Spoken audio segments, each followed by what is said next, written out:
nyo iboto yung Tingog Party List. Kasi ang boto para sa Tingog Party List ay boto para kay Martin Romualdez. Isipin nyo, 3 na yung seats niya sa House of Representatives. Yung distrito niya sa Tacloban, yung 2 upuan niya sa Tingog Party List. Yung upuan ng asawa niya, yung seat ng asawa niya, yung seat ni Isidre. So, kasi distrito lang si Martin Romualdez sa Tacloban, 'di ba? Wala siyang personality na kumuha ng budget para sa buong bansa. Kasi distrito lang yung sa kanya eh. So ang ginawa niya gumawa siya ng party list.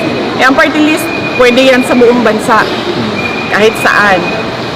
Doon pumapasok yung pondo, yung pera sa party list niya. Ano ang pwede natin sabihin na mag-substantiate yan?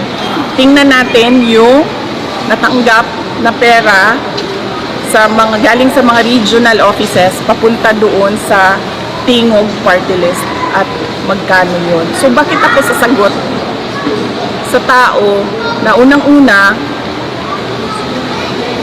todo ang paninira niya sa akin, todo ang gastos niya sa paninira sa akin. Pangalawa, ganyan siya kasakim sa pera at sa power.